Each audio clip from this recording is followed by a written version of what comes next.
Welcome back. This God My Ministries. This your man Tim with another episode of SíDəN, the Night Winter Edition. Today we doing part 4 of Let There Be Light. The light versus the darkness. There's a difference. Last week we came to understand that when God said let there be light, this was way before the 4th day, before we heard anything about any sun, moon, or stars. We came to understand the light he was referring to was the true light, which is Jesus. In the beginning was the Word, and the Word was God, and the Word was with God. The same was in the beginning with God. All things were made by him, and without him was not anything made that was made. In him was life, and this life was the light of men. And the light shineth into the darkness, and the darkness comprehended it not. In John 1:6-10, we see it says that John was sent to be a witness of the light. It says John wasn't the light, but he was sent to be a witness of the light. And this light was the true light. And this true light came into the world, and through this true light, everything in the world was created, but the world knew him not. And if there's any question of who this true light is, aka who this word is, let's turn to John 14-15. And it says, and the Word became flesh. And John said, this Word is the same one that I said will come after me, but he came before me. The Word became flesh, aka Jesus, aka the true light. Jesus said, I came to bring life and life more abundantly, because the world was filled with sin, death, and darkness. Hence why he said, you have eyes to see, but you see not, because you're blind. And the world knew him not. This is the exact parallel to Genesis 1, when he said, let there be light. And the light shined in a world filled with sin, death, and darkness, and the darkness comprehended it not. Oh, I'm making it up? Well, let's examine. Question 1. When was death created? James 1:13-15. Let no one being tempted say, I've been tempted of God. For God is not tempted by evil, neither himself do tempt anyone. And each one is tempted by his own desires, and being led away and enticed.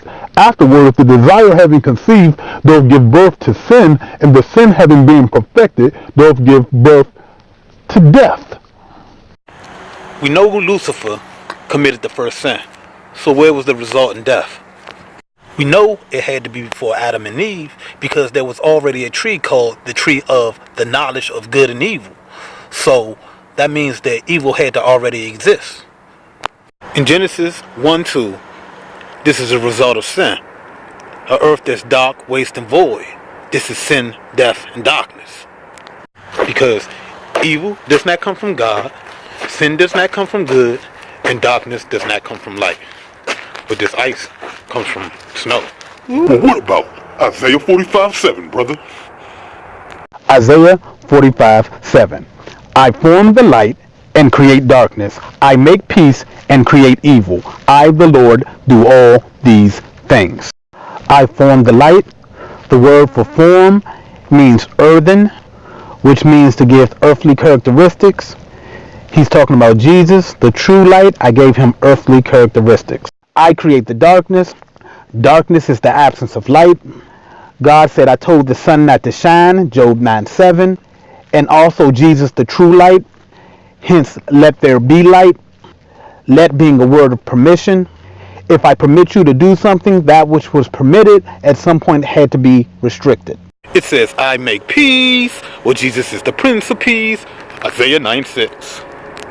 I create evil. Where did evil come from? Sin. Who committed the first sin? Lucifer. Who created Lucifer? God. Did God create Lucifer evil? No. Lucifer became evil because of his own sin. Hence, Jesus saying, you were a murderer from the beginning. God caused the end from the beginning. Moving on. Oh, this is still my doctrine. I'm making this up. James 1:16. Be not misled, be not deceived. Everything that comes from above is perfect and good. It comes from the Father of lights, and in him is no variation. That means that it's never different. And there's no shadow in his turning. That means whatever way he moves, it doesn't produce darkness. Point blank period. Oh, y'all mad at me now. because Genesis 1:2 don't make sense no more according to your doctrine. But let it be confirmed by 2 or 3. John 1:1-5. God is light and there's no darkness in him at all. So everything that God creates is perfect and good. God is the Father of lights and he never changes. Nothing he does creates a shadow. God is light and in him there is no darkness at all. Now explain Genesis 1:2 to me again. Don't get mad at me. This is the word. This is why Jesus, the true light, the life of man, had to become sin so that he could die. Because only by sin cometh death. And when Jesus, the true light, died on the cross, though it was day, what happened? It became dark because the true light had been taken away. And God separated the light from the darkness. This doesn't mean that they coexisted, but instead this separate means to put difference, to make a distinction, to distinguish, to separate for God's purpose. See, because what fellowship does light have with darkness? 2 Corinthians 6:14-17. And this difference is holiness, because death can't blend with life and light can't blend with darkness. Jesus, the true light, said, you think I came to bring peace? But nah, I came to bring a sword to separate very households, because anytime God puts light and life inside of you, you've been distinguished with a purpose, and that purpose is to make a difference. This God My Ministries, this your man Tim. Comment, like, subscribe, share, let me know what y'all think, and we'll be back next week with part 5 of Let There Be Light. I love y'all. God, my ministries, my God, the map of my ministries, ministry, divinity of the Trinity, this energy, the friends of me, wondering what get into me. The honor God, definition of Timothy, can't leave off where you started, then set the podcast to finish me.